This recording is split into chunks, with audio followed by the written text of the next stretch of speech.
What's going on? A to Z Sports live here on a Friday morning. Sam Phelan with Zach Bingham. We had the conversation yesterday about emergency quarterback who might need to step in for A to Z Sports as we figure out who's under the weather, who is available. Well, Zach is having a flu game this morning. He's toughing it out and returning to play. So Austin is off.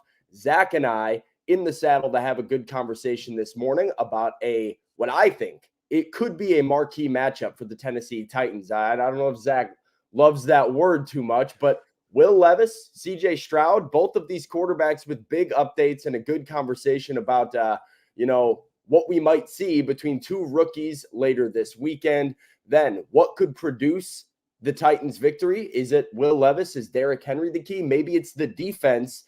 2 weeks to go, just two Titans games, but potentially a return of number 8. A lot of good stuff and a loaded show here on a Friday morning. But Zach, welcome in. Tell the fine folks what to do before we kick it off. Yeah, we're going to have a great show today. And we've got Facebook, YouTube, and Twitch. As Sam, you say, I did have the flu earlier in the week. I always think when you have flu-like symptoms, can I play in a game 6? And when you're shaking in bed, and you've ever had the flu, right? You're sitting there, you got your sweats on, you got the hood up, you're under the covers, and I'm sitting there. Could I still drop 38 on the Utah Jazz? At times, I'd say yes. At other times, I would say no. I can't make it to the arena. There's been a little bit of a flu going around the Titans locker room recently. I mean, we've had a couple weeks ago, the injury report had 20 names on it with illness. I see Derrick Henry walking around with a face mask on when he's in the locker room right now. So yeah, imagine that laying in bed and then being like, oh, by the way, I got Micah Parsons coming at me, or I got to go play an NFL football game. And that's a no-go. Everybody is surviving, as I see other people in the chat that have felt the wrath of Christmas past this past week. But hopefully on the mend, I'm feeling better. Not 100%, but close to 100%, where the last couple of days I couldn't say the same. So big show today as we're going to talk about the Titans and the Texans. Got some update news from Stroud. Got some update news from Levis as we'll talk about the prediction of what's going to happen there. But on Facebook, YouTube, and Twitch, we will tweet out segment by segment our YouTube link on our Twitter/X handle at A to Z Sports. Give us a follow there if you have not already followed at A to Z Sports right there on Twitter/X. If you're on YouTube, make sure you subscribe. It's a great subscription. We've got live shows. We've got press conferences. You've got updates. You got YouTube shorts, everything that you need right there on YouTube, A to Z Sports Nashville. You can search that. And on Facebook, what's going on, Facebookers? Bottom left corner of your screen. Share now to public. Sharing is caring, and caring is sharing on this show. So share the show around, and we need to pop up in your Facebook friends news feed. So without further ado, Sam, let's get this party started on a Friday, a non-flu Friday. Let's go with that. Yeah, let's do it officially. Welcome into A to Z Sports, powered by the BetMGM app. We are live every weekday morning at 8 Central Time, streaming on Facebook, YouTube, and Twitch. The links tweeted out segment by segment on our Twitter X timeline at ATOZ Sports. You can follow us on Instagram or TikTok for all the Titans coverage you need. And we got to thank our sponsors this morning for making the show happen and helping out all of you. That's Wilson County Hyundai. Make Wilson County Hyundai a part of your new car buying process, or in Lebanon, or at wilsoncountyhyundai.com. The Bone and Joint Institute, the region's destination for comprehensive orthopedic and sports medicine care.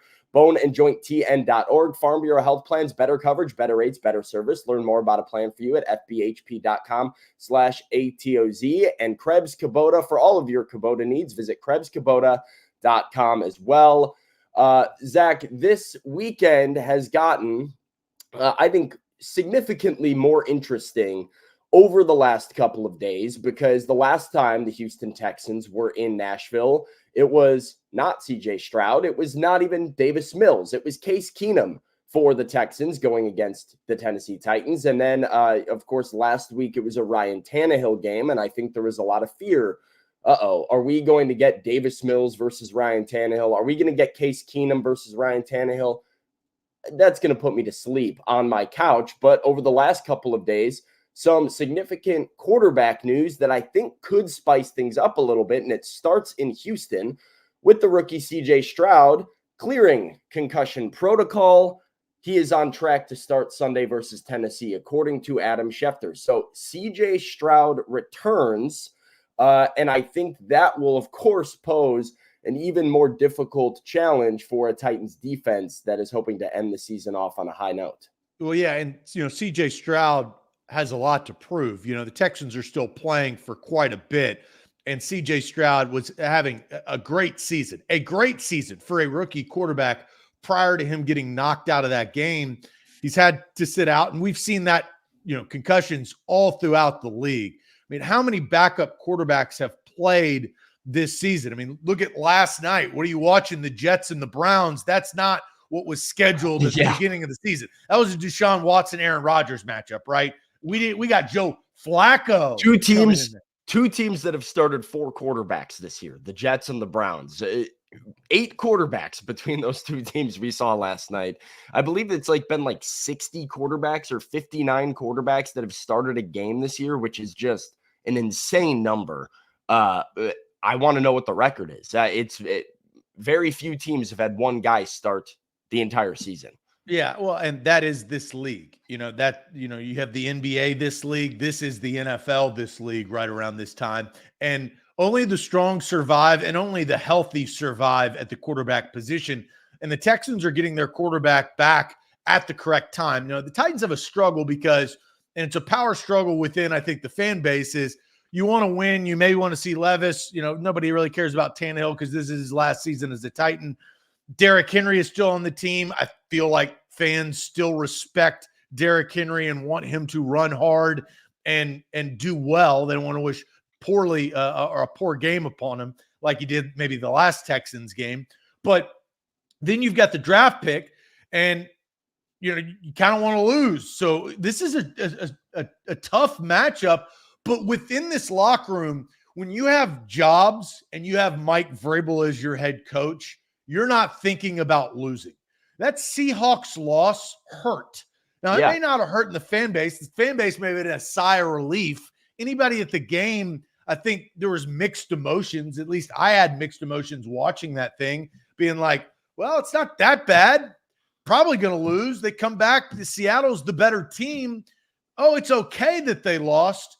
But within that locker room and within those 4 walls, and Sam, you could probably speak on this better than I.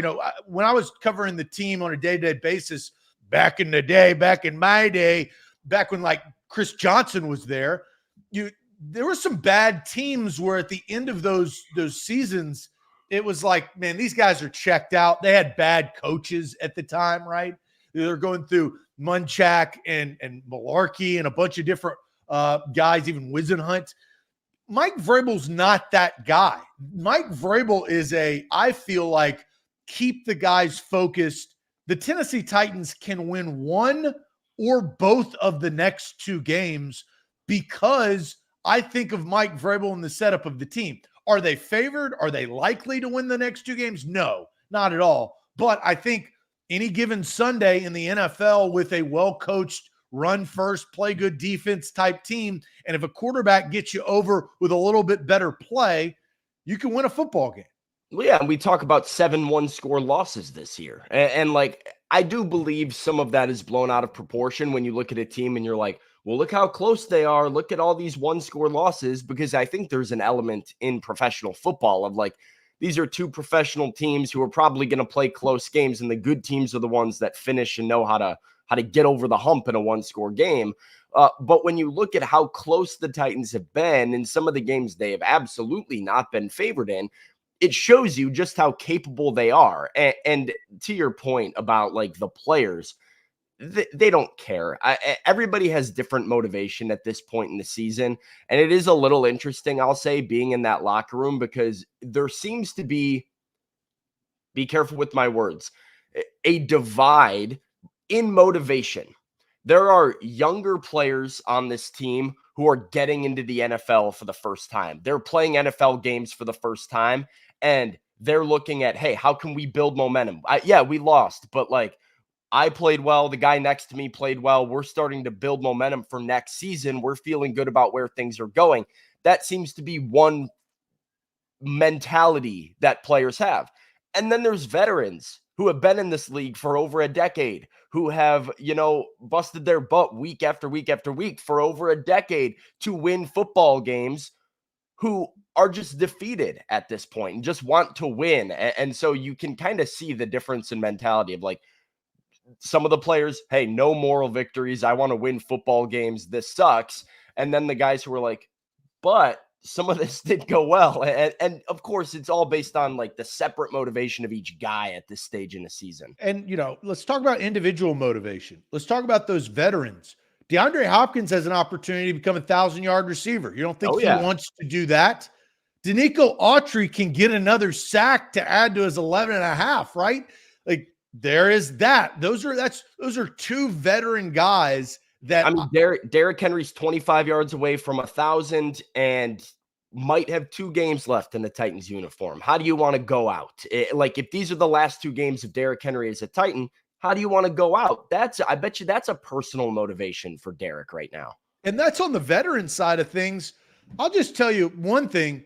Chigakonkwo, Traylon Burks, and Kyle Phillips, their ass better step up and play better. Hey, you're playing for next year. You're like I had an article on A2ZSports.com. If anybody in the chat hasn't checked it out yet, I'd recommend going to check it out. But I previewed 6 players on this Titans roster that I think are in audition mode for next year, that are trying out for a spot on this team or another team in these last couple of games. And what you do, like even just look at Traylon Burks, right? Zach, I mean, we have all this conversation going into the offseason. Could the Titans draft Marvin Harrison Jr.? Could the Titans go pay T. Higgins? Could the Titans go and get so-and-so? I think what the Titans do at wide receiver could be determined based on how confident they feel in Traylon Burks and what he does over the last 4 or 5 weeks of the year. And so 2 games to go. If he can go explode and flash some more of that potential, maybe they feel like, hey, we don't need to go get a surefire number 2. But if he doesn't show anything, his spot's not guaranteed at all, at least not in the rotation. They might need to go make an addition, and then he's squeezed out. You're playing to show a lot. Chigakonkwo, like you said, well, what if Brock Bowers is available at number 7 overall in the draft? Do the Titans really need a tight end? I don't know. Maybe they do. Probably they do if Chig doesn't step up down the stretch here. Yeah, well, and Chig has been better, but I think every Titans fan would feel that Chig, there's so much meat left on that bone that he's been a disappointment in year 2. Yeah, I mean, the first half was really rough. I do think if Chig had played the entire year like he has, if ifs and buts were beers and nuts, we could be having a party here, Sam. Yeah, hey, fair enough. I do think he's corrected a lot of the mistakes with the drops. I think he's gotten open more consistently. I think the blocking is still inconsistent and potentially a problem that there's something the Titans could have issues with moving forward when you look at, hey, how do we protect our rookie quarterback, or I guess next year, second-year quarterback? But how do we just build an offensive line that can pass protect? If Chig can't regularly get it done in pass protection, then maybe that's a problem that limits his snaps. But at least he catches the ball when it's thrown to him now. That's a step in the right direction. All right, so let's talk about next year's second-year quarterback, Will Levis. That leads us right in our conversation about what is Will Levis going to do. We're going to talk about him. We're going to hear from Will Levis. We're going to see Will Levis with our own 2 eyes, as Sam did right there on the practice field. But first, I'm going to tell everybody about Farm Bureau Health Plans. Health, dental, and vision. Health. I'm struggling with my health right now. I'm much better than I was. 200 plus locations across the state of Tennessee. I can trust Farm Bureau Health Plans when my health is not at 100%.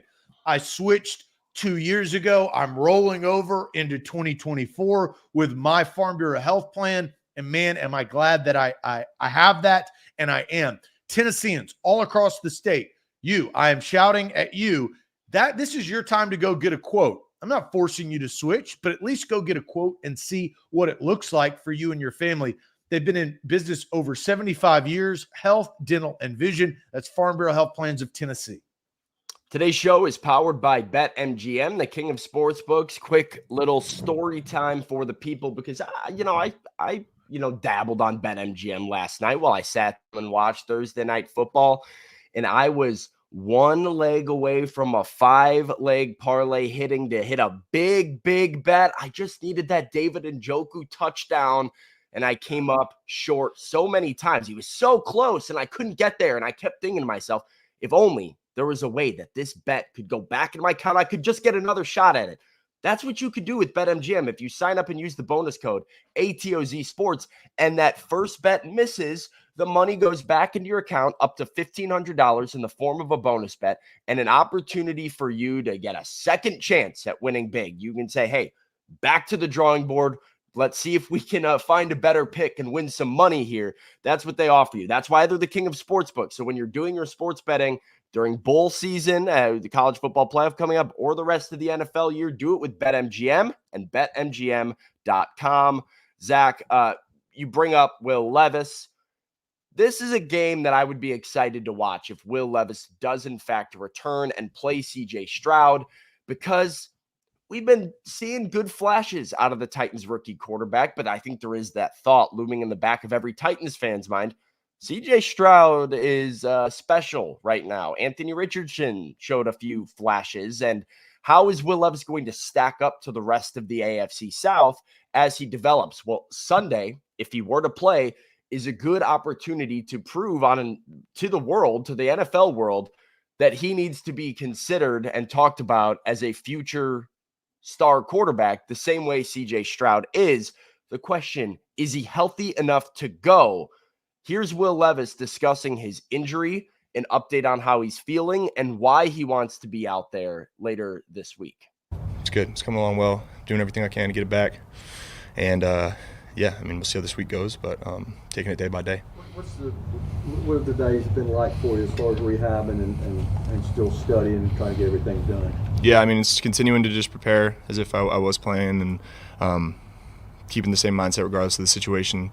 It's tough, but the time in the training room obviously takes away from the other time that you usually have, but that's part of the game. It's part of the sacrifices you have to make. And just continuing to work with these guys to get me ready as soon as possible. How important do you think it is to play a couple more games, this season? I just want to play ball. I just want to go out there and win games and leave the season with a good taste in our mouth. We've had some tough losses and looking to just get the little things corrected, especially playing a team this week that we just played 2 weeks ago. You don't get that a lot, so that's interesting. But opportunity to really kind of put a new version of us on tape versus that same defense, which is going to be exciting. Yeah, I think it's tough to come back to the field and play with a different energy, like knowing that you're hurt. Like, it's hard to play differently and have that in the back of your mind. I feel like you can't play that way. You got to be able to just go full tilt regardless of what's going on, or else you get yourself and your teammates hurt. So, there's pain. Everyone's got pain at this point in the season. Everyone's dealing with something. You kind of just got to put it behind you and play as if you're not hurt. How much have you been able to, learn week over week, just being a rookie in this league, and how much does that, make you itch to get back that much more of what could I be learning? How could I be growing in these games? Yeah, I think a lot of the growth I've made has just been through mistakes and, good things I've done on the field, and just with the mistakes, trying to limit them and not have them pop up again. I've done a decent job of that, I think. So seeing the growth from week to week is exciting, and then to miss out on that growth for a week is disappointing. But like I said, these 2 weeks are really, really important. We want to get these wins and get out of this season, feeling good about how we finished it and on an uptrend going into next year. And for me, that's important with me and my game, but just got to continue trusting my process and taking advantage of the reps I get. Zach, do you have any thoughts on that? Really good stuff out of Will Levis, and we haven't played that with you on the show yet this week, but insightful stuff on the importance of getting back and wanting to play full tilt, feeling like he needs to be back playing like himself if he's going to be out there at all. Uptrend on the way out. What was last year's trend? That sound, whatever you just did, I don't know where that came from, but that's exactly right. That was the last 7 games of last season. And that was, honestly, that trend, didn't it feel like carry over into this season? It festered a little bit. There was this feeling of I don't remember what game it was it was one of the preseason games that they won. I might have been Chicago or something, but they came out with a win in the game, and it was like, whew, Titans won a football game. That hasn't happened in a while. And there was like this weird feeling that kind of loomed over most of training camp of like, hey, remember when you guys lost 7 in a row to end the season? Us too. Right. And so, they've changed that with the quarterback change and some of the other personnel, but I do think that that's a valid point by Will Levis. And, we play the one word game quite a bit. I see a lot of people on Twitter rip that, which is fine. It's a form of flattery, but the one word game, one word to describe Will Levis, in my opinion, is competitor. He wants to compete. That was mine. See, there you go. There we go. Well, we're seeing the same thing at least. Yeah. Because he wants to be out there no matter what, at all costs. He wants to prove himself. He wants to prove that to his teammates, to his coaches, to the league, to all of the teams that passed up on him, right? Like with the draft. I know that is kind of, passed, but I still think that it's motivation. And he is a competitor, and it's tough. This is in these type of situations when you have a very highly competitive guy. It's not a veteran injured player making business decisions. This is a young 20-something-year-old that wants to be out there and still prove his worth because he hasn't had an opportunity. He will continue to get opportunities. But in the last 2 games, as a franchise, how do you protect himself? How do you protect your quarterback against himself? Yeah. And then at the same time, how do you also gain valuable experience? Because there's only 17 games in a season. And we started the show with how many times do backup quarterbacks come into football games in the NFL these days? Quite a bit. Lot. Yeah. No, that is the question, is how healthy is he? Is he healthy enough to protect himself? I like that you use that because that's what Mike Vrabel likes to use. And then, wanting to make sure he can play full tilt. This is him at practice on Wednesday, Zach. And I was actually very pleasantly surprised with how well Levis was looking. If you watch the practice videos of Levis last week on Friday when he came out for team stretch, he looked like visibly hobbled in that team stretch period. Mike Vrabel's comments about how Will Levis was doing that Friday did not seem too positive. It didn't seem like there was a ton of progress, but I guess that 4 days made a pretty significant difference because he was out there on the practice field Wednesday, was a full participant, did not have a emphasis on noticeable limp or a noticeable brace or tape job or anything. He is wearing the long pants, so perhaps that is something that is being hidden there. He was a full participant yesterday as well, and I have to say, just from my own perspective, looked very similar to he does right here. It looked like he was moving around a lot better, looked like he was having a lot more fun, and I think overall was a very positive sign. Then there's the other side of the coin, which is what you said. Can he protect himself? Can you protect him behind this offensive line? Is he able to play full tilt? And if he's not, is it a formative rep for him if he's not looking and healthy enough to play his own style of game? So these are some of the big questions, and I think it brings us to one of our questions this morning, which is, knowing all of this information and watching that video from Will Levis, hearing him speak, what percentage chance do you give Will Levis to play on Sunday? We know CJ Stroud is expected to be out there. Marquee matchup against Will Levis, in my opinion, potentially coming. But what percentage chance do you give Will Levis to play on Sunday? I'll turn that over to the chat here. Yeah, and as those comments keep filing in, I want to go back to a comment from Jay saying, we don't need more evidence. I agree with you, Jay. I don't think that there's any more evidence of if he is the guy.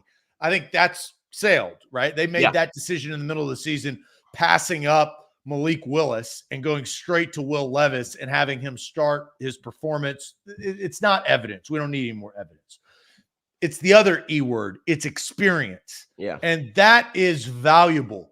Look at Justin Fields, your boy, Sam. Justin Fields with more experience and better players around him. I see also the the chat saying like Skoronski's average. The players around him are dreadful.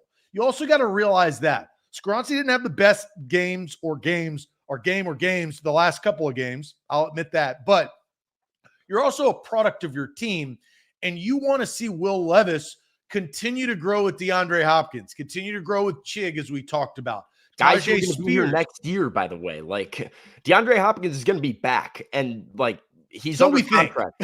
Right. As far as his contract goes, he's under contract for 2024. So as far as we know, he's a Titan next season, and that chemistry with Will Levis continuing to improve, an important piece. Yeah, no, absolutely. So the question that we're asking is, what percentage chance do you think Will Levis starts against the Texans in a divisional game on Sunday? Let's go to the chat. We've got a lot of different answers coming in. We have some high answers, 90%, 100%, unfortunately, from Jay, who just had that previous comment. Unfortunately, 80%. So some more unfortunate, 90% from Linwood, 100% from Richie, 80, 69 right there from Rashid. Chris Frazier goes 100, 55. So a little bit lower from Guy, 100%, 60 from Koss. Sean Gill says 65% could be gamesmanship, as we know that Mike Vrabel likes to play that gamesmanship game. 44% from Cameron Strong. Jake Hughes goes 59, 50 from Matt. Amanda says 40. Caleb goes with 90%. Only a setback keeps him out from now until Sunday. 90% from Dave and Deborah. Luman goes 49%. So a lot of high percentages, like Billy Jones going 85 and 100% there from Gorilla. We know Vrabel, if he's actually healthy, he will play, and I think he should. So, Sam, where are you? And I think, not one person's opinion. Well, I actually don't want to say it. Some people's opinions are better than others in other people's opinion, but you have seen firsthand. You recorded that video that we watched, which I thought was very good video to form an opinion for this question, because how is he doing his step back in his cadence? How is he planning on the foot? How is he, how are his throws? Now, obviously he doesn't have guys bounding at him, trying to sack him and take his head off, but you've seen him firsthand. What is your opinion on percentage of him starting and playing on Sunday against the Texans? Yeah, I'm very high. I'm at a 90%. I really do expect to see him on Sunday. Kind of a combination of all of these things. Number one being what he looks like on the practice field, which I think is significantly improved and mostly healthy. If he's dealing with something, it's not really noticeable to those of us that have been watching practice. We know that Will Levis wants to be out there, if at all physically capable. He has been very clear about his motivation in that way.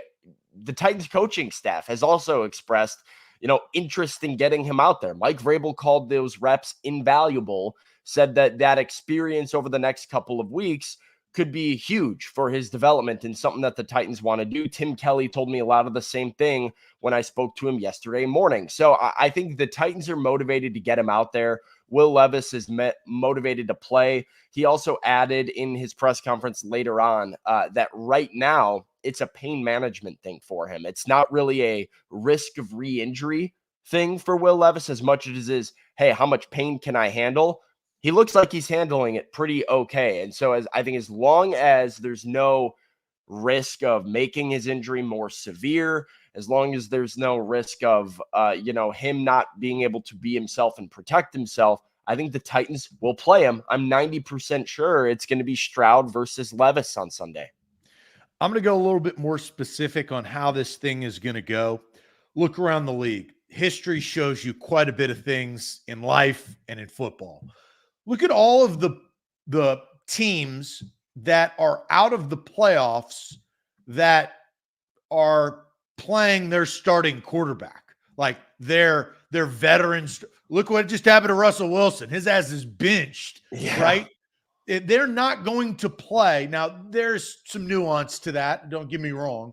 But every single team that has that, I would say one team is playing their quarterback that I know who you're talking about because it's a weird situation. It is a very weird situation. What team is that, Sam? You're talking about the Washington Commanders. Wrong. I'm not talking about the Washington Commanders.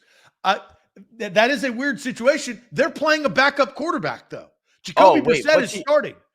Maybe I jumped the gun a little bit. I thought you were referring to a team who is playing the older veteran quarterback instead of the younger guy, which the Commanders are doing in Jacoby Brissett now. Is like they're giving him the ball. I don't know why. The Arizona Cardinals are out of it. They're not playing for anything because Kyler Murray is still playing, right? Yeah. That's the unique situation. But overall, this is the time of season that you want your young guys to play. And if you practice, you're going to play. Here's what I think is going to happen. Titans are going to get scooped, and Diana Rossini or Palacero or Rappaport or somebody. Yeah, it'll be Rappaport, and it's going to make me upset again because it's the same deal. It's going to be a national report that says Will Levis likely to start for the Titans on Sunday, coming out on Saturday night, when it's like, hey, if you've been paying attention to any of the local coverage, you would know that he was likely to play. This is what's going to happen. Rap Sheet's going to get up there. Here, let me get a little bit. Rap Sheet's going to get up there. And this is what Rap's going to say. Rap's going to say, Will Levis has practiced very well this week. They feel confident in his ankle. He's looked good out there on the practice field, and he is likely to go on Sunday. We're going to see our first rookie showdown between Will Levis and C.J. Stroud in Houston. As C.J. Stroud comes back from concussion protocol, he's cleared everything that he needs to do, and we're going to see if the Texans can make a push for the playoffs. And then Andrew Santino's going to take over. Yeah, I told you I was getting specific on this thing. I've seen it all before. That's exactly what's going to happen. Yeah, you slipped into a little bit of beginning of the impression. I think you slipped into McAfee a little bit there, a little bit with some of the McAfee twang and the cadence, and then we recovered and we were right in the Rappaport pocket there. Chat loves it. This is national coverage with the Titans, though. It's like they don't pay attention to it at all throughout the week. They don't pay attention month to month. And then whenever there's kind of a budding storyline, they come over the top with the news that anybody who's been paying attention to A to Z Sports on their Instagram, Twitter, X, Facebook, YouTube timeline has already been able to decipher through our practice videos and updates. So, Well, the percentage, I'll do 99. I think he's 99% chance he's going to start. Now, here's the real big caveat. Can he play the whole game? And that's not up to Will Levis. That's up to the people around him, right? Sure. He's got to protect himself, and the players around him have to protect Will Levis. And I feel like you've got to play a little bit of a different game with a mindset and a mentality. We said this when Will Levis was drafted. He is a developmental quarterback. He has to develop. The best way to develop is to play real time, because he's going to get hurt again. It's the NFL. In the years he's going to play in the NFL, he's going to get hurt again, and he's going to have to play on that injury. Everybody is. Trevor Lawrence is playing on injury. C.J. Stroud is playing on injury, right? The guys that are vying for Gardner Minshew's probably beat up, but everybody playing for a playoff spot in this division is playing on injury. So Will Levis is going to have to learn to do this. I think that this is the right move for Mike Vrabel at this point to come back. I will admit, I did not think that a couple of weeks ago. I was more, you kind of sit him down, but I thought that the high ankle sprain was a lot worse than it actually, I feel like, was. Because, you look at those videos, dude. I've had an ankle sprain.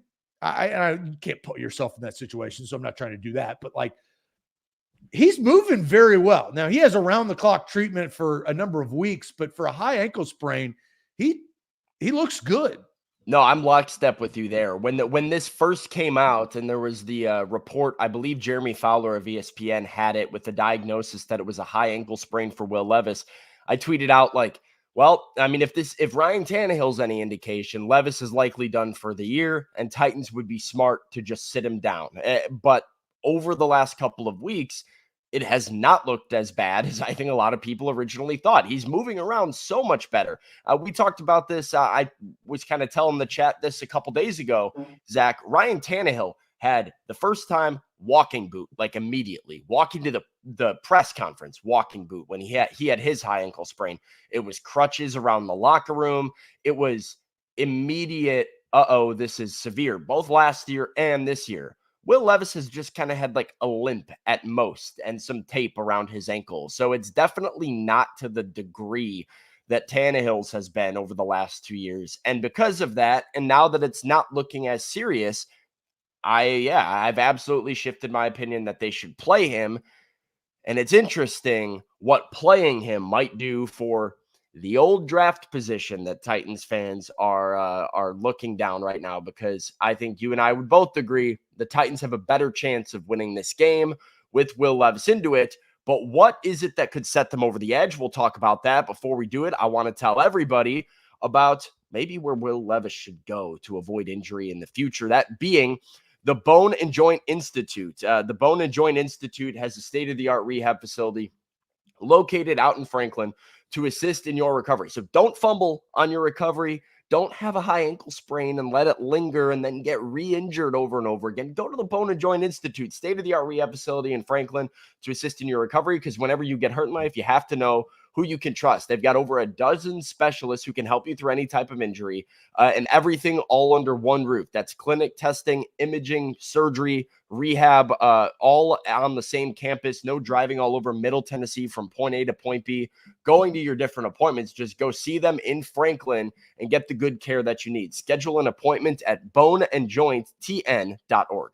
A to Z Sports, we're powered by BetMGM. Sam's got a BetMGM prop for us later on in the show. That is a Titans-Texans prop. So gives you more incentive. If you don't have incentive to watch the game, which Titans fans should because they're a fan of the team, here's more incentive. You can get in on Sam's prop that we'll talk about later on in the show. Use the bonus code ATOZ Sports if you are a new user and sign up today. They are the king of the sports book. That's BetMGM. Download the app on your Apple or Android app store. All right, Zach. So this was a question that I'm actually really fascinated to hear your opinion about, because this is something that you wanted to talk about this morning. And so the question we're going to ask the chat: who is most likely to create a Titans win on Sunday? Who's most likely to throw a wrench in this top 5 draft pick plan? Will Levis, Derrick Henry, or the Titans defense? And while the chat comes in with their opinions, I'm just going to get mine out of the way and interested in hearing your take here, because I think it has to be Will Levis.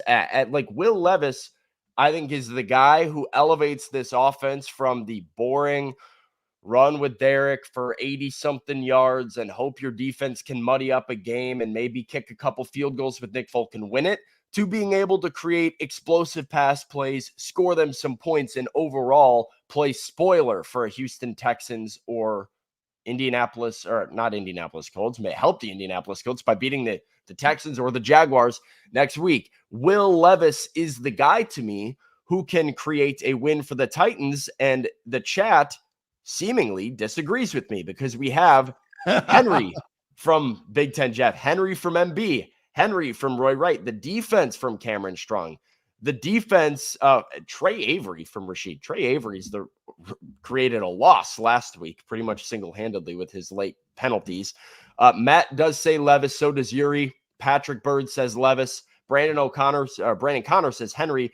Defense and turnovers, Henry. Says Bork. Will Levis says Luman. Deborah says she hopes it's Levis and thinks, hopefully Levis is the reason, which I think most people would agree with. If the Titans are going to win, you hope it's because Will Levis dominates. What is your answer to this? I'm really interested in seeing where you go and why you were so eager to talk about this question. Well, because it's not Will Levis, in my opinion. It is Derrick Henry. Derrick Henry, the last time he played the Texans, had his worst game of his career, right? Yep. You think that's going to sit well with Derrick Henry? Wouldn't think so. You think he's going to get 9 yards this week? I would hope not. You think he's going to get 9 yards, Sam? There's If you possible. gave me over under 9.5 yards on BetMGM, I would in fact bet the over. Derrick Henry is the guy that if you make him mad the first time, he's going to find a way to never have that happen again, right? So as long, I don't know if he'll be in a Titans uniform or in a Vikings uniform next year. Who knows? Vikings Playing. I went that from like weird players in different uniforms. Yeah. Herschel Walker right there is a throwback. But Derrick Henry, I think, is going to take out his aggression for the embarrassment that he had at the podium after the Texans game in Tennessee a couple of weeks ago. I think Derrick Henry is the key to this game. And if the Titans win, Derrick Henry is going to have 90 to 100 plus yards rushing, 1 to 2 touchdowns, and he's going to break something big. Now, he may not take it all the way to the house, but he's going to at least get them in field position to score points. Will Levis is valuable. I'm not discrediting that. The defense is valuable. I'm not discrediting that. But this seems like a Derrick Henry revenge game, and that is the most likely scenario for them to win. Because if Derrick Henry, what they don't want to do, Sam, is have Will Levis drop back to pass every down. Yeah. Yeah, you can't play a drop back passing game. You're actually doing a strategic game plan heading into Houston to protect your quarterback, get Henry his, and kind of diversify the offense. And so that's my answer. I did not think that this was a one-sided answer. I think Will Levis is probably third on this list in my opinion. I go Derrick Henry 1, and then I go the defense second, because I think that the defense against a quarterback coming back from concussion, I think you play a little. Defense, though, this is not a Titans defense with Jeffrey Simmons and Amani Hook. I mean, they're playing. They still have Harold Landry. They still have Danico Autry. They still have those guys up front that have been disruptors and sack attainers. And sure, this is why it's second. It's CJ Stroud.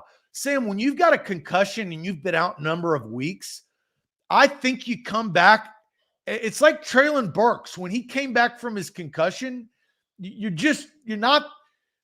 easing into it. Well, they had him play a certain amount of snaps. Like this is, and they also, the Texans, I know they're vying for the playoffs, but they have to protect their franchise quarterback that, as a commenter earlier in the chat said about Will Levis, they're not trying to figure out CJ Stroud anymore. They know he's the guy. It's now about protecting CJ Stroud and getting the players around him to help him. Yeah, I'm worried about the defense just because I think I'm more optimistic on CJ Stroud's return than you are. I don't know if he's gonna miss, I don't know if he's gonna miss a step or miss a beat, quite like some people might think coming back from a concussion. I think they're gonna put up a lot of points, these Houston Texans are, especially against this secondary with Trey Avery, Eric Garror, Terrell Edmonds, not Tremaine Edmonds. I wish the Titans had Tremaine Edmonds. That would be very good for them if they had him instead.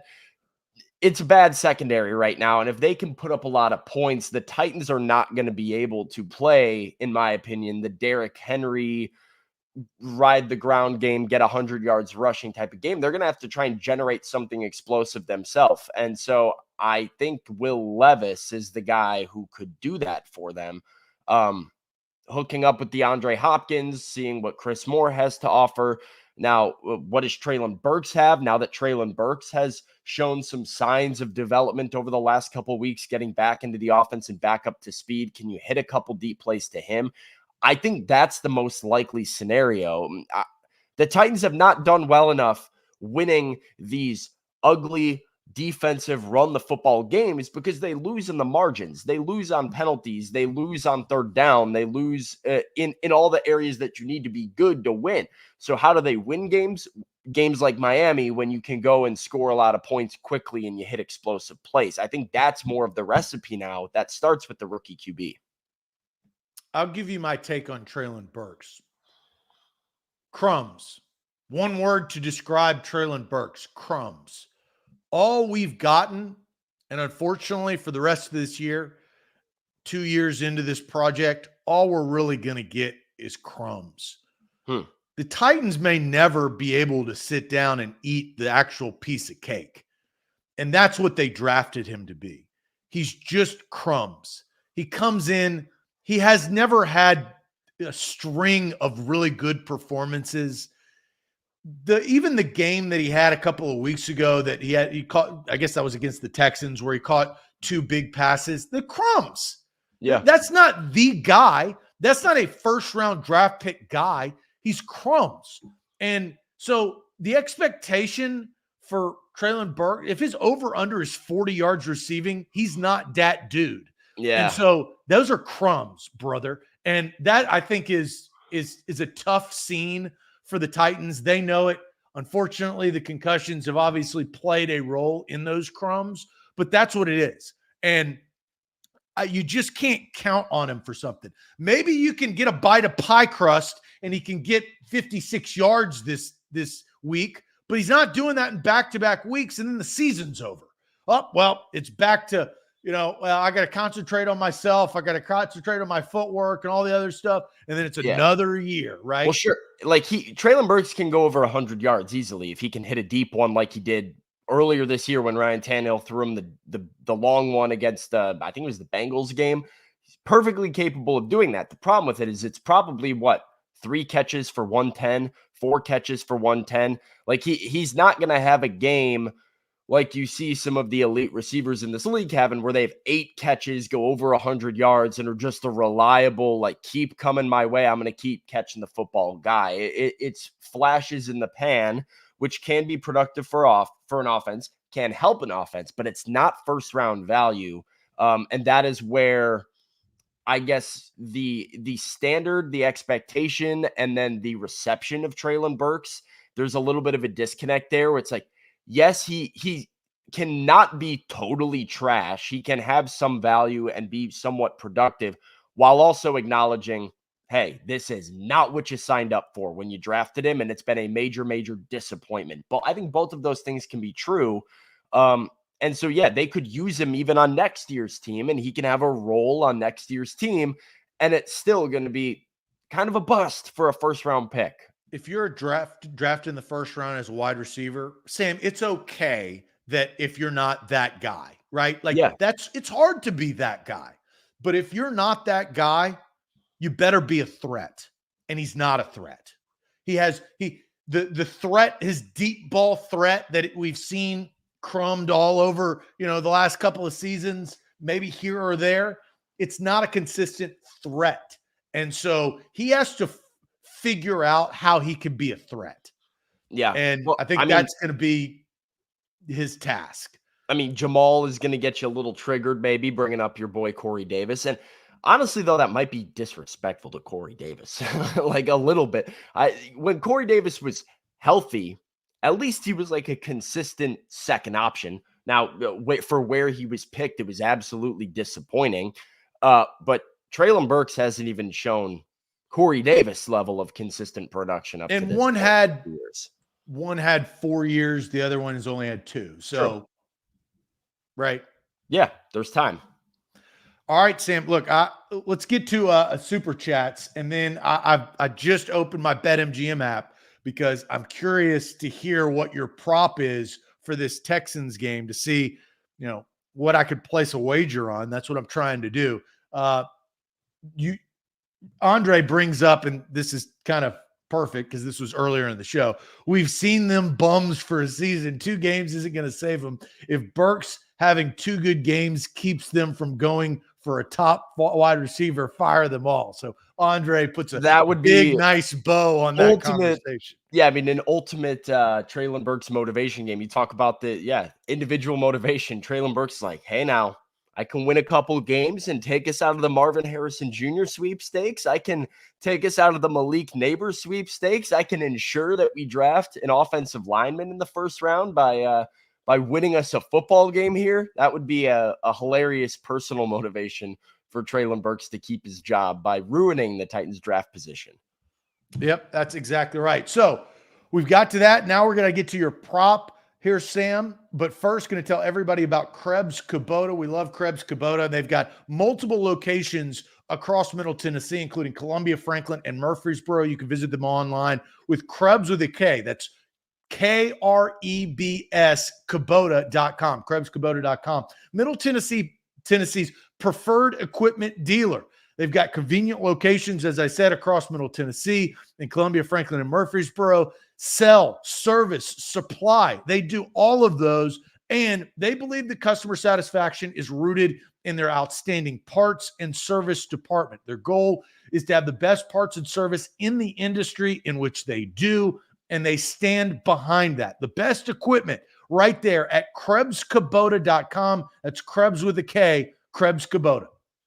Today's show powered by BetMGM, the king of sportsbooks. Use the bonus code ATOZ Sports when you sign up with BetMGM to get up to $1,500 back in the form of a bonus bet. If your first bet doesn't win, you get a second chance to win big. So that's BetMGM.com. And Zach, here is my play for the day, for this weekend, Titans and Texans, because there is a certain future Hall of Famer, a certain wide receiver on the Tennessee Titans who is making his first return back to the city of Houston.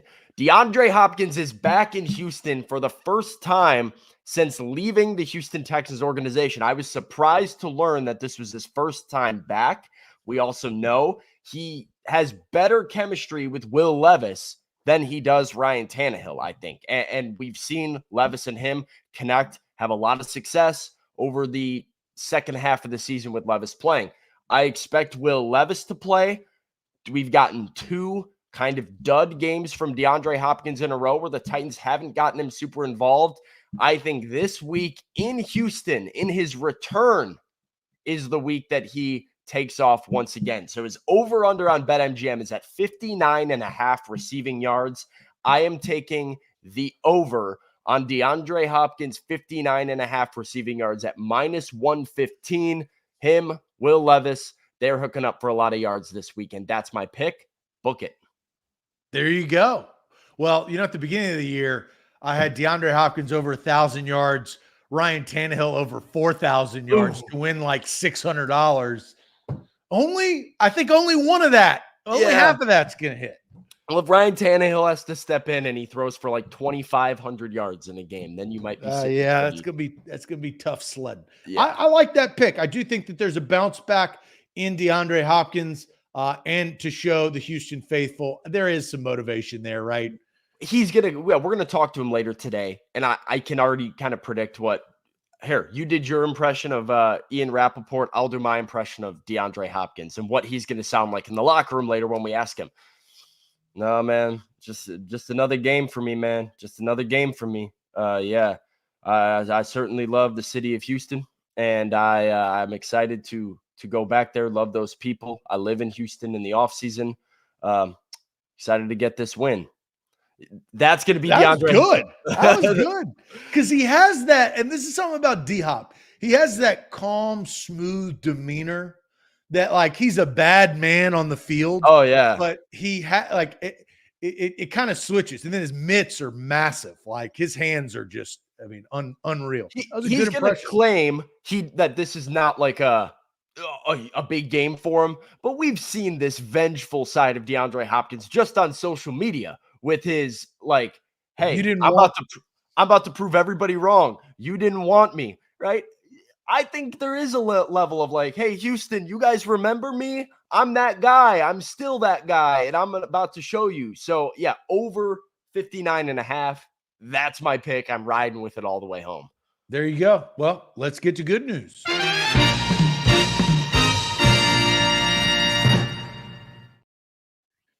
Wilson County Hyundai brings us home as our end of show topic is ain't that good news? Drop your good news. It's Friday. I haven't done one of these things in a long, long time because I don't usually do Friday shows.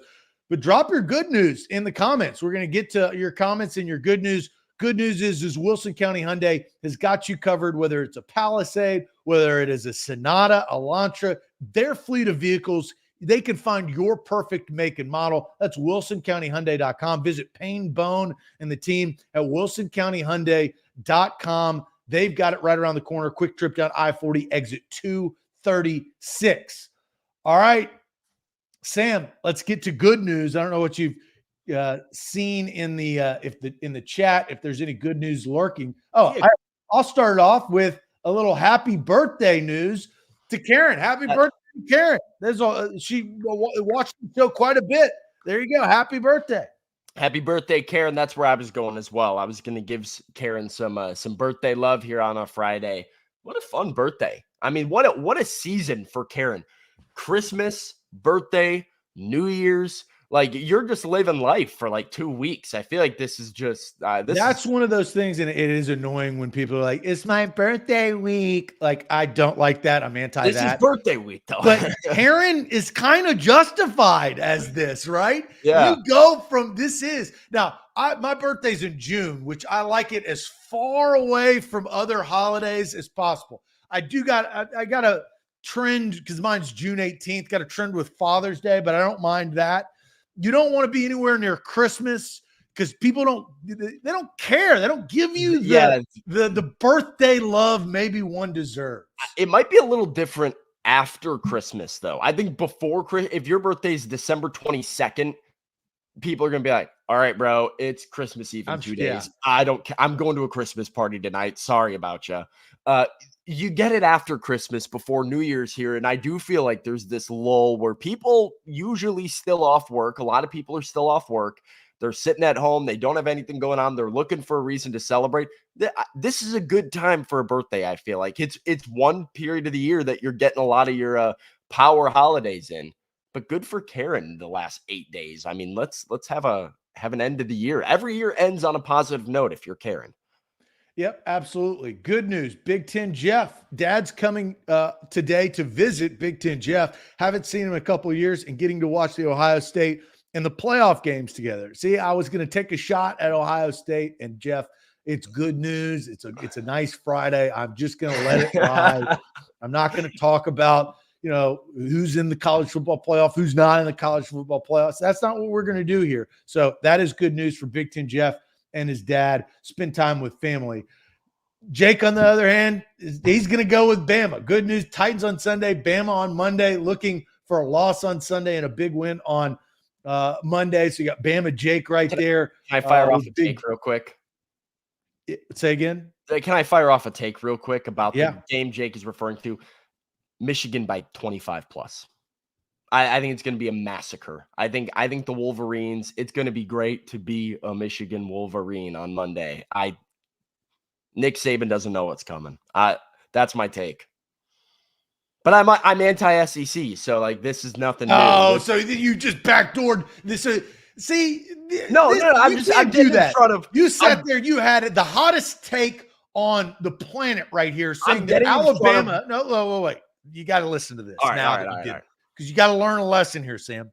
If you got a hot take like that, which is one of the hottest burning takes on this planet, by saying the Alabama Crimson Tide, coached by Nick Saban, are going to get the brakes beat off of them. If you say that, you did it well with your chest. So I appreciate that. But you cannot then backdoor your way. Well, I am anti-SEC and hate the whole league and think that they're too good and I just don't like them. And so you cannot do that at the end of your take. I'm getting in front of what I knew the chat was going to say, because Austin and I have had the playoff debate many times on the show over the last few weeks, where I've expressed my frustration with the love the SEC is getting. I will say it is not, this anti-Bama take in this instance is not because I dislike the SEC and SEC fans or their level of dominance. I mean, I'm anti-SEC in the sense that I don't think the conference is good this year. But you don't like the conference. I don't you despise the conference. The conference has been terrorizing you for years. I don't like the level of love the conference gets when it's unwarranted. Because they were this year. Sam, this year. Are you listening to yourself? Unwarranted. How many years has the SEC I don't care dominated? about the past. I care about this year. I care about the years that they do it this year. They're under 500 against the ACC and other the Power entire Five year, the SEC had the number 1 team in the country. What are you talking about this year? No, I don't care about rankings. People rank George. No, people. That's how you get in, Sam. Yeah, which is dumb. I think Which you're is a dumb pro because football analyst guy. rankings- You're not a college football guy. I'm glad. Rankings to are know that. opinionated. The only reason Georgia was the number 1 team in the country was because a bunch of geezers sitting in their lazy boys said, "Oh yeah, Kirby's looking like he's got the boys playing real well this year." Do you so they decide. do you think do you think Florida State should have gotten in? Yes. Oh my God. I'm going to say, Jesus. This is the Jesus conversation not that even we've going to had. help us here. You've lost all credibility. Bama. Hey, I'm taking Bama to win outright, and I'm placing a bet today. give me Michigan minus 21.5. All right, let's bet. I'll take Alabama plus 21.5. Okay, what's my odds on that? Because I'll take it with the sports book before I take it with the. No, you're a big Seminole guy. Come on. What do you? Now I want to make a wager with you because now I am befuddled by your thoughts. Zach, I'm not going to call you names. That's this is a team that had to throw a Hail Mary to beat Auburn. That was barely able to beat low-level SEC opponents that didn't beat anybody out of conference all year. Who did Michigan play all year, bud? List them. No. Go to their schedule. You want to talk? The Big Ten was more dominant out of conference. Go to Michigan's schedule. Who did Michigan play? Because you're saying that they don't play any. They didn't play anybody. They almost got beat by Auburn. Who did Michigan actually at least play? Michigan won. No, I'm asking. I'm asking for a friend. They didn't play anybody out of conference, but they blew out their opponents. No, list them. Let's hear them. Let's go through this. List Michigan's opponents this year. East Carolina. Yeah, hot. Sneaky good. UNLV, Bowling Green. Now I know what you're thinking, but they're beating them 35-7, 30-3, 31-6. Rutgers 31-7. Nebraska 45-7. Minnesota 52-10. Indiana 52-7. Michigan State 49-0. Purdue 41-13. Then they beat Penn State on the road by 10. Stop there. Penn State, which I'll get to my good news. Penn State is playing tomorrow versus Ole Miss. Ole Miss going to beat the brakes off of them. And so up until Penn State, how many teams were worth a damn up until that point? Not many. Maybe No. The answer is zero. Zero. Some are saying UNLV won their conference, though. UNLV's trash, okay? Okay, so you played Penn State. Continue. Maryland, Ohio State, Iowa. Okay, so you played Penn State and Ohio State. That is what Michigan has represented. Iowa doesn't know what the end zone looks like. They can't find it. They can't spell it. There's a difference, because if you're going to play teams if you're going to play bad teams out of conference. Sam, let me go back and make you eat your words. You're saying that Michigan is so deserving. They had a 2-game season. They've blown everybody out, though. That's my point. They had a 2-game season. It's not always. They won 2 games to get to the college football playoff, Sam. Who did Georgia play? Georgia lost the 1 game they did play. Go to Georgia's. Let's compare them. Okay, Georgia's schedule. But you see, you're going to think that all these SEC games against South Carolina are tough games. Well, if you're going to sit there and yell how good UNLV is, just go through. Let's go through Martin, the schedule. UT Martin, Ball State, South Carolina, UAB, Auburn, 1-7, Kentucky, Vanderbilt, Florida, Missouri, Ole Miss, Tennessee, Georgia Tech. Ole Miss, Tennessee. Plus, Kentucky is good. They're not bad. They're better than Maryland. They're better than Rutgers. They're better than some of the other teams that they played. So that's what I'm saying. They're and not then they better played than Alabama, State, but Ohio State, Michigan or Iowa. had. But how many formidable opponents you could say, and I'll get to your level, you could say Georgia had, I would say, at least 4 to 5 formidable, not great teams, but formidable. So they had 4 to 5 games that they had to win to get to this point that they didn't even get to. And Michigan had to play poor-ass Penn State. Poor-ass Penn State? And Ohio State. Penn State was very, very good this year. That's and they played Iowa. Iowa is slaw. You know what coleslaw They're going to is? beat Tennessee. We'll find that out. Iowa can't score. True, but they can play defense. Iowa almost lost to Nebraska at the end of the season. It took Nebraska screwing themselves at the end of that game. Look at Georgia almost lost to Georgia Tech at the end of the season. So then let's go to the next level.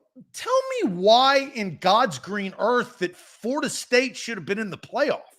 It's a very simple recipe to me. I just believe I will say, by the letter of the law of what the College Football Playoff Committee defines as getting into the playoff, which is the best 4 teams, Florida State should not be in the playoff. They're not one of the best 4 teams. That's pretty black and white. I believe that policy in general is very dumb because I believe it discredits essentially the entire regular season. I don't believe in the idea of best 4 teams. I think that's completely opinionated, and I don't believe it can actually be backed. You know what let me say this. You know what discredits the entire regular season? Only having to play Penn State and Ohio State to be undefeated. That discredits the entire regular season. Why would you play anybody on that? Do you think Florida State is better than Georgia or Alabama? No. So why should they play in a game that won all their football who games? The champion is? They won all their football games. They scheduled LSU. Because they had a similar schedule. No, they scheduled LSU. They scheduled LSU. They went and they smoked them. They preseason top 10 LSU. They went on the road and smoked them. They won every single football game that they played, whether they had their quarterback in there, Jordan Travis was in there or not. And I think but isn't that a huge deal? So if you were on the playoff committee, Sam, you would have voted for Florida State to get in? Yeah, because I think at the end of the day, look at the NFL. I mean, if you were looking at the NFL and there was a team that was really, really good late in the year, and then let's say Lamar Jackson gets hurt on Sunday and he's out and he's not playing anymore. Do you just remove the Baltimore Ravens from the playoffs because they're not the same team with Tyler Huntley in there as they are with Lamar Jackson? If you can, you do. Oh, absolutely not. Because there's 52 other guys there. There's, but who are you replacing the Huntley-led team with, right? I think that's the key. Alabama. Let's add the Jets with Aaron Rodgers because we think they might be one of the best teams when they actually have their quarterback in there. But the games mean there something. you go. So I'm voting the New York Jets with Aaron Rodgers. Okay. I respect the commitment to it, but I just think the games need to mean something. Like wins and losses should matter. And Jay is arguing if Travis would smoke Alabama. That's a good argument. I would love to see that, right? But the fact that Florida State, it is a human committee, right? Humans make decisions. You talk about politics and all the decisions are being made, right? We don't agree with all of those. You don't disagree with all of them. That's the point of democracy, is that you had this committee that everybody signed up for to say that it wasn't a dictatorship. It wasn't a singular president to say, this is what I think. It had a group of peers that were all different, right? They had athletic directors, they had coaches, they had former players, they had all of that. And they came together and they pretty much were, I don't want to say unanimous because I wasn't in the room, but everybody as the popular vote knows that Alabama should be playing Michigan, not a backup quarterback Florida State ridden team that now their whole team started to run. But this is my ultimate problem with it is Lucas Burks says, Sam, you just answered the question. Without Aaron Rodgers, nobody wants to see the Jets, just like nobody wants to see Florida State. And that is the argument, but that's what I find so flawed about it, is that when you determining the outcome of a national champion, when you're determining the outcome of sports, none of it should be based on what people want to see. I don't give a shit what you want to see. I don't care what you want to see. I don't care what the committee wants to see. I don't care about the TV dollars. That is ultimately what it comes down to. That's why the decisions are made, because they know Alabama, the SEC in general, is going to bring in more of this than playing. Wrong. No, Sam, you're wrong there. I don't. Alabama is I think a it's better naive team. to think that it's no. not Sam, TV dollar motivated. you admitted that you were just wrong in this situation, because you said to start the conversation that Alabama was better than Florida State. I think. So I think Sam, if they why are you right going now, to put on? You said it, your opinion yourself. Why would you put in a team that is not as good as another team in a Final Four? Because they haven't lost. And like if we always judged it based, like, I bet you if Bama and Georgia played right now, I think Georgia's the better team. I think Vegas would take Georgia, but they played a football game and Alabama beat them, and now Alabama's in over Georgia because Alabama beat them. But Florida State did not play Alabama. You said in your opinion that you felt like Alabama is a better team than Florida State. Florida State right now, they would win the game. So that's the point. That's what a committee. They haven't that is why they put a committee. Because Sam, and this is where I don't understand, and this is, again, I got another back in my day, the BCS system. Would you rather just have computers? No, I've been big playoff forever. And so, I mean, it's more than just this year. It's a flawed system in general, because doing a 4-team playoff, it's always going to be a flawed system, right? 4-team playoff with 5 major conferences was never smart to begin with. That was that was silly. I just think that this, right? It's not about the money. It's just about the money. I don't know what he's trying to say here. What this was the best solution that humans could come up with based on the criteria. And the criteria, there's a lot of gray. It's not systematic and black and white like the BCS system was. Whatever number comes out, Florida State's playing Tennessee. That's what it is. Oklahoma's playing whoever, right? That was what it was.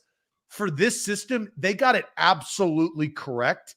And if you want to hold, like, this goes back to the Michigan thing to kind of come us full circle, is if you want to prop up the regular season, that's the problem, is that other regular seasons are trash like Michigan's. I don't think Michigan is a bad football team. I just think that their schedule is so bad. It is so horrendous. It would be like the Tennessee Titans playing only 2 good teams all year. But like, why would you ever? They would look a lot better than they actually are. Anybody though, if I'm Florida State, I go schedule top 10 SEC opponent on the road in the Swamp, in one of the most difficult places to play, or not in whatever, in Baton Rouge, whatever. You go beat them. You go beat LSU. You win every single game you play. Clemson was highly rated at the beginning of the year. Obviously, it didn't work out great for them, but you go beat Clemson. You win every game, and then the team goes, but I know you won every football game, but you're not in because we just don't think you're one of the best. Why would you ever go schedule that opponent? Why would you ever go play Troy? Like, go play South Alabama. Go play Florida International. Go play games that you're going to win, because it doesn't really matter who you play. It just comes down to a bunch of dudes and a lazy boy saying who they think the best 4 are. Well, and it does come down to TV dollars. The quarterback with Florida State, it was actually a neutral site game to start. It was actually closer to, it was in Florida. It was in Orlando.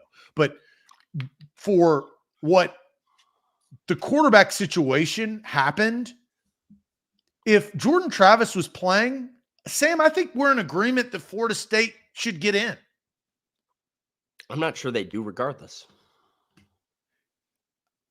If Jordan Travis is healthy, I think there's an uproar that you can't put Alabama in. This is the SEC where they're on the outside looking in, because it's justified, because Jordan Travis, they've done nothing wrong. They might have moved Texas out. Huh? They might have moved Texas out in that spot. And that, I think they would have, which would have been crazy. Possibly so. But if Jordan Travis was healthy, Florida State is in. I mean, that's what the committee literally said. They're similar to Washington. And you know what, Sam? That's the way that it should be. I'm an SEC guy. I went to Ole Miss. I'm open about that. But if Jordan Travis was healthy and they won all of their games, Florida State should have gone. And the question would have been Alabama or Texas. And now there's a whole nother situation on our hands, right? Yeah, Because Florida State doesn't drop if Jordan Travis is healthy. probably true. I don't know. I think it does come down to this from Hammer is just, this is why I have always been an NFL guy at heart. And I dive into the NFL because I think college football, weird and illogical in a lot of ways. I also don't understand how people are like fired up to win the Mayo Bowl and like, oh, how about that? We just won the Pop-Tart Bowl. It's like, okay, congrats. Go hang the trophy. It's a weird thing to me. It's a weird culture, not something I grew up with. I'm fully willing to admit that and take that on the chin. And you know, that does make me a bit of a black sheep in this part of the country. Just my outsider perspective. This is good news. Quick shade. The Mayo Bowl is disgusting. That whole broadcast team should be put in prison. I didn't watch it, but that was last night, right? Or a couple days ago? That was 2 nights ago. Yeah. It was I hate mayonnaise. I had to watch it because I bet on it. And I was about to turn the damn thing off. But the Pop-Tarts I could deal with. I like Pop-Tarts. Most people like Pop-Tarts. Pop-Tarts. Yeah, but I mean, I can watch a bowl game. It was just, I don't even remember. I watched the Northern Illinois bowl game against Arkansas State. Hilarious watching Butch Jones like flip on the sidelines. It was a very bad call that won NIU that game. But they're playing it, and I'm just sitting here to myself. I'm like, what are we really playing for, though? Like, what are we really playing for? I guess there's money attached to like winning a bowl game and stuff. But pride and coaches jobs and there's a whole nother conversation. But actually, the system of the NCAA has a problem because they can't have all of their guys transfer, and then you have a bunch of brand new players playing a bowl game, right? Like, yeah, but that's a big with all of the like Kansas State's quarterback looked pretty dang good, and so we're going to get to see him next year. Kansas State should be ranked a little bit higher because now we got to see him perform. Oklahoma's Nico playing for Tennessee could be fun, right? Depending on how Nico looks. Like there's good give and take, but the transfer, like God bless, that has kind of destroyed. They're gonna have to there's a lot of things moving pieces. Here's my quick good news. We got way off track, but deservingly so. I'm taking Alabama now just out of spite. And my good news is, and it goes right into what we talked about. I'm gonna watch Ole Miss whip Penn State's ass to make sure that Michigan, now their season looks even worse, right? So Drew Aller playing. I spent all week hydrating, drinking tea, doing whatever I could because I wanted to go to this bowl game, the Peach Bowl tomorrow. So that's my good news. There you go. My good news is date night tonight. Got a nice date night, surprise date night. A little holiday date. I don't know what's happening, but my fiance is taking me on a date. So excited for that on a Friday night. And I will be betting on Michigan now because if I'm going to keep, banging this drum, I'm going to go down with the ship if it doesn't go my way this weekend. So, yeah. I'm going Bama. All right. There we go. We'll find out. I love it. All right. Great show. Longer show. We were doing really good. And then college football will always do that. I'm glad we got that discussion. And kudos to the chat. Hope everybody has a great weekend. Want to make sure we got all of our super chats. We got all of our super chats in.